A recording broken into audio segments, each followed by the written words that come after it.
E aí, pessoal, boa noite, tudo bem? Já tava com a minha máscara de dormir aqui, mas já tava deitado, mas perdi o sono, então decidi levantar, tava sem nada pra fazer, então decidi sentar aqui para gravar mais um vídeo para vocês.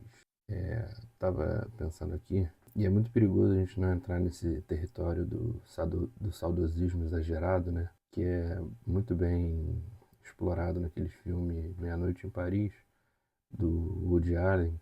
É uma pena que o Woody Allen seja um, um monstro sexual, né? Um estuprador, sei lá o que ele é. Mas como todos esses caras aí são também desse meio aí de,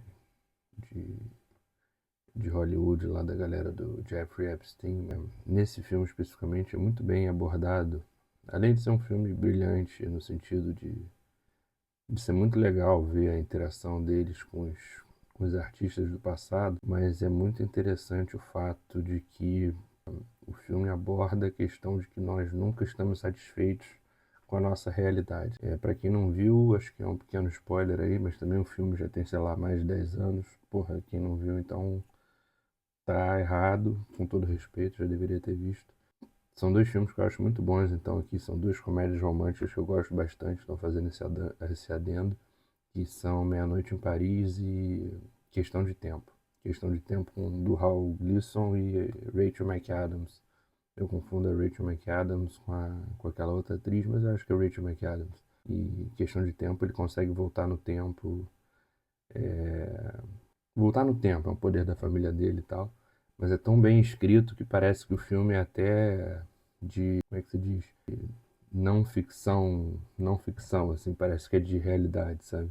É muito, muito legal, vale a pena assistir os dois. Mas voltando aqui, essa questão do Meia-Noite em Paris, né, ele trata muito bem essa coisa do saudosismo, né, de como a gente sempre acha que a época passada era melhor do que a nossa época, né? Tipo, essa geração é uma merda, a geração anterior era melhor, nossos tempos são uma merda, os tempos anteriores eram melhores, nossa música é uma merda, as músicas anteriores eram melhores.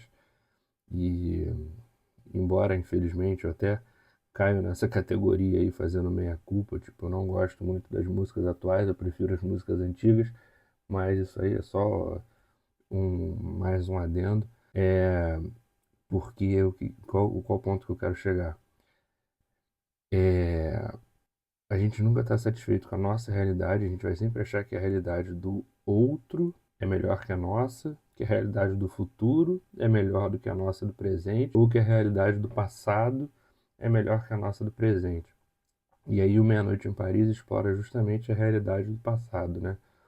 A personagem principal do Owen Wilson, ele volta para encontrar a Marion Cotillard, que tá no Loucos Anos 20, né?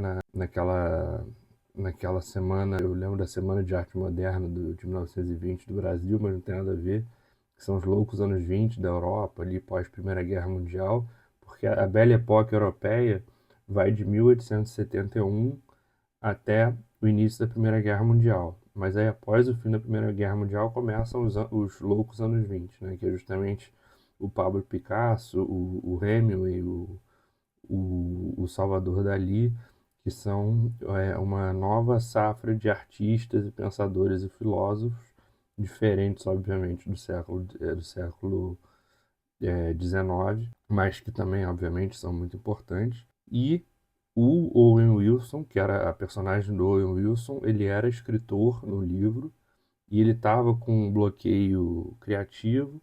E aí, quando ele começa a voltar no tempo, né, para essa realidade dos anos 20 em Paris, ele começa a conviver com essas figuras históricas e começa a conseguir escrever o livro dele. E aí ele dá o livro para Gertrude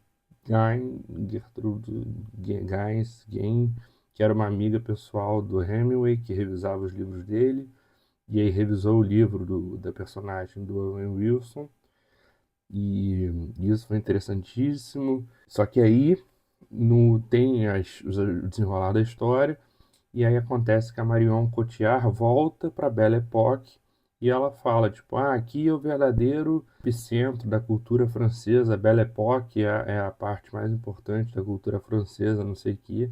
E o Owen Wilson fala para ela que, na verdade, ele é do século XXI, não sei o quê, E aí ele percebe que é a questão do saudosismo, né? Que as pessoas nunca estão satisfeitas onde elas estão, com o que elas estão, com o que elas têm, que elas querem sempre mais, sempre, é sempre aquela questão, né? Elas querem sempre o que elas não têm, elas querem sempre aquilo que elas não têm. Para o Owen Wilson, os loucos anos 20 eram maravilhosos.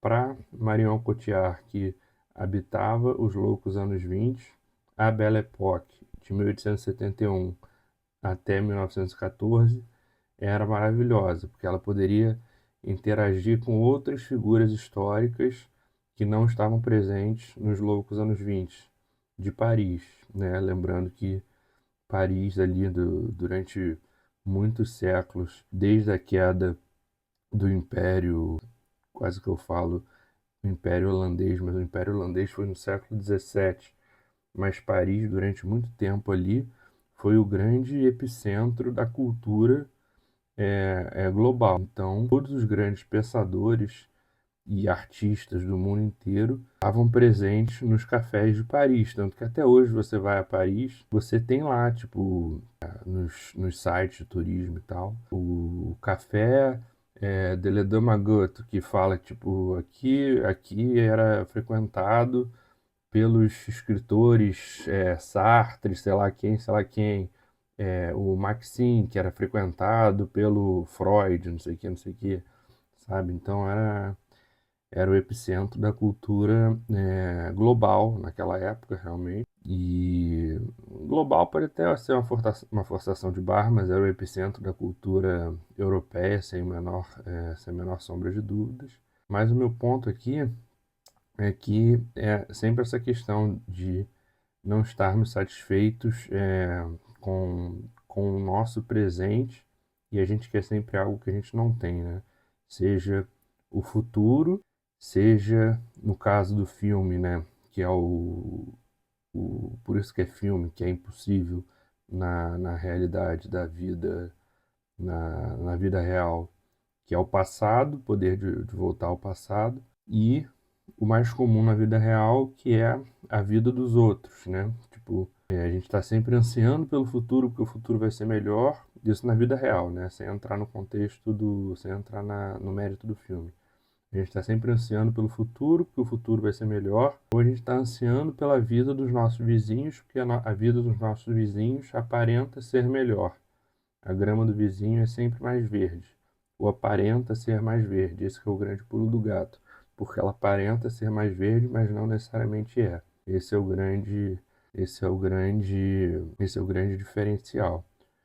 Mas a minha ideia desse vídeo, mas acho que vou acabar deixando para outro, porque senão vai ficar muito longo, era falar justamente, era uma coisa completamente diferente. Eu queria falar sobre videogames e a minha infância jogando videogames e brincando na rua, só que acabou que vai ficar uma coisa completamente desconexa e muito longa.